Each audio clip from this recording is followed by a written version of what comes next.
الحمد للہ وکفا وسلام علی عبادہ الذین اصطفى اما بعد فاعوذ باللہ من الشیطان الرجیم بسم اللہ الرحمن الرحیم الم تر الی الذین یزعمون انہم آمنوا بما انزل الیک وما انزل من قبلک یریدون ان یتحاکموا الی الطاغوت وقد امروا ان یکفروا بہ وَيُرِيدُ الشَّيْطَانُ أَن يُضِلَّهُمْ ضَلَالًا بَعِيدًا۔ میرے معزز سامعین گرامی، میں نے قرآن کریم کی جو آیت کریمہ پڑھی، اللہ تعالیٰ نے اس آیت کریمہ میں حضرت عمر رضی اللہ تعالیٰ عنہ کے ایک عجیب فیصلے کا ذکر فرمایا، ایک ایسے واقعہ کا ذکر فرمایا جس میں حضرت عمر رضی اللہ تعالیٰ عنہ کا فیصلہ بھی آ جاتا ہے۔ مدینہ شریف کے اندر ایک آدمی تھا، بشر نامی منافق، اور ایک یہودی آدمی تھا۔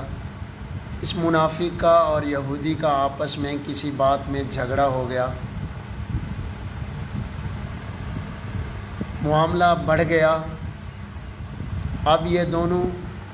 اس بات میں الجھ پڑے کہ یہ مقدمہ کس عدالت میں لے جائیں۔ جو منافق آدمی تھا وہ چاہتا تھا یریدون ان یتحاکموا الی الطاغوت، کہ میں اپنا مقدمہ شیطان کی طرف، کعب بن اشرف یہودی کی طرف لے جاؤں، جو یہودیوں کا بڑا عالم تھا۔ اور جو دوسرا یہودی آدمی تھا وہ چاہتا تھا کہ ہمارا مقدمہ اللہ کے پیارے حبیب آقا مدنی کریم صلی اللہ علیہ وسلم کی دربار میں جائے، وہاں آقا کی عدالت میں ہمارا فیصلہ ہو۔ تو اس پر یہ یہودی بشر نامی منافق آدمی رضامند نہیں ہو رہا تھا۔ اس میں راز یہ تھا کہ یہودی آدمی وہ حق پر تھا، وہ جانتا تھا کہ میں حق پر ہوں، فیصلہ اس عدالت میں میرے حق میں ہی آئے گا، کیونکہ آقا مدنی کریم صلی اللہ علیہ وسلم کے ہاں غلط فیصلہ ہو ہی نہیں سکتا، کیونکہ اللہ تعالیٰ نے فرمایا وما ينطق عن الهوى، کہ ہمارا محبوب اپنی طرف سے کچھ بولتا ہی نہیں، ان هو الا وحی یوحی، وہ تو وہی کلام کرتا ہے جو ہم اسے وحی کرتے ہیں۔ اور اللہ تعالیٰ کی طرف سے جو اللہ انسان کو وَإِذَا حَكَمْتُمْ بَيْنَ النَّاسِ أَن تَحْكُمُوا بِالْعَدْلِ، عدل کا حکم دیتے ہیں کہ جب فیصلہ کرو تو عدل کے ساتھ کرو، تو وہ اللہ کیسے چاہتا ہے کہ میں اپنے بندوں کے درمیان ظلم والا فیصلہ کروں؟ یہودی کو پتہ تھا کہ یہاں عدل والا فیصلہ ہوگا، میں حق پر ہوں لہذا فیصلہ میرے حق میں ہوگا۔ اور وہ منافق آدمی بشر نامی منافق وہ چاہتا تھا کہ کعب بن اشرف کے پاس میرا فیصلہ ہو، یا نبی علیہ السلام کی عدالت میں دربار میں میرا مقدمہ نہ جائے، کیونکہ اس کو پتہ تھا کہ میں غلطی پر ہوں۔ جب غلطی پر ہوں تو یہاں فیصلہ حق ہونا ہے، فیصلہ یہودی کے حق میں ہوگا، میرے خلاف آئے گا۔ اس وجہ سے وہ ڈھنگوسلا مار رہا تھا، ڈنڈی مار رہا تھا کہ میرے فیصلہ نبی علیہ السلام کی عدالت میں ہو، لہٰذا میں اپنا مقدمہ یہاں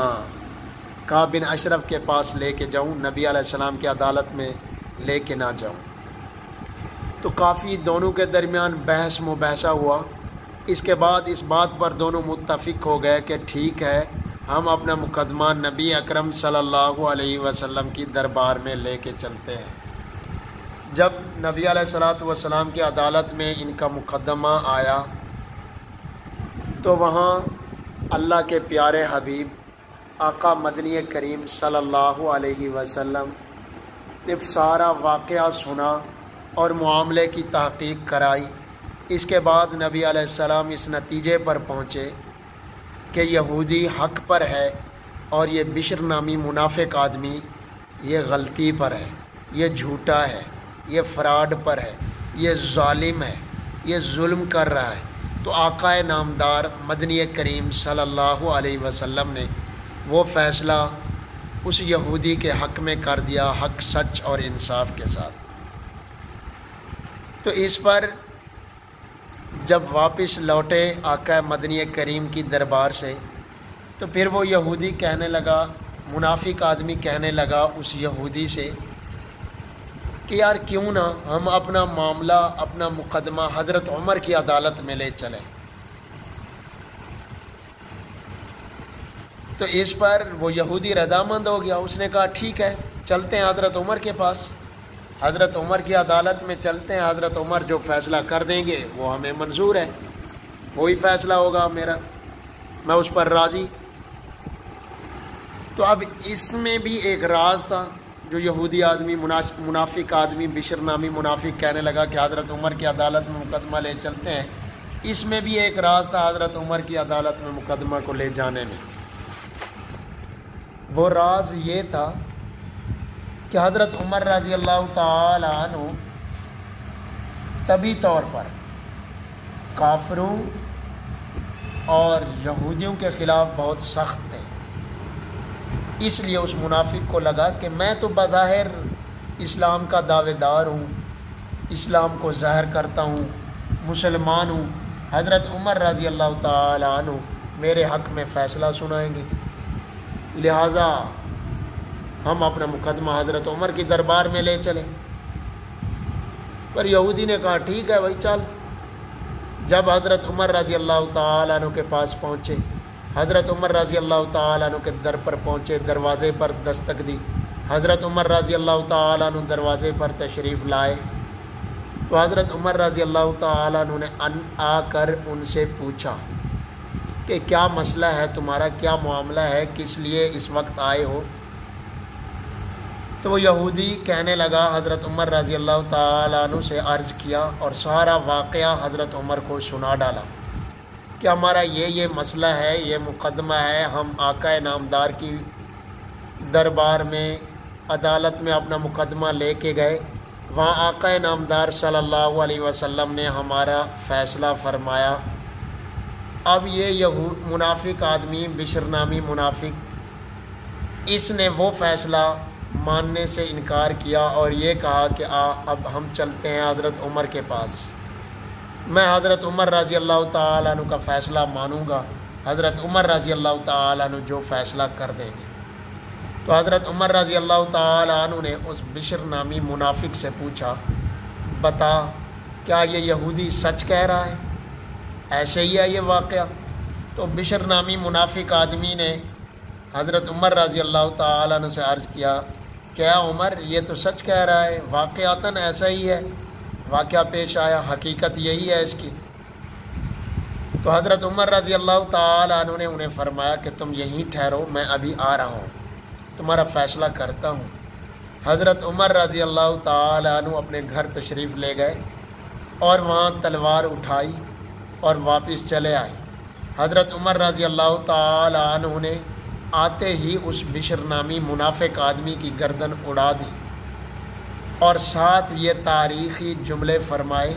یہ ارشاد فرمایا حضرت عمر رضی اللہ تعالیٰ عنہ نے جو آب زر سے لکھنے کے قابل ہے۔ حضرت عمر رضی اللہ تعالیٰ عنہ نے فرمایا کہ جو آدمی رسول اللہ صلی اللہ علیہ وسلم کا فیصلہ نہیں مانتا، حضرت عمر کا فیصلہ اس کے متعلق یہی ہے۔ تو اس پر اس بشر نامی منافق آدمی کے وہ مقتول ہو گیا، اس کے جو ورثاء تھے وہ واویلا کرنے لگے، وہ حضرت محمد صلی اللہ علیہ وسلم کی دربار میں آ کر دوبارہ دعویٰ دائر کرنے لگے کہ حضرت عمر نے ہمارے آدمی کو ناحق قتل کیا، جبکہ اس کا کفر ظاہری نہیں ہوا، نہ عملی نہ اعتقادی کوئی کفر ظاہر نہیں ہوا، ایسے اس کی گردن مار دی۔ تو اس پر اللہ تعالیٰ نے اس کا سارا حال بیان فرمایا، وَإِذَا قِيلَ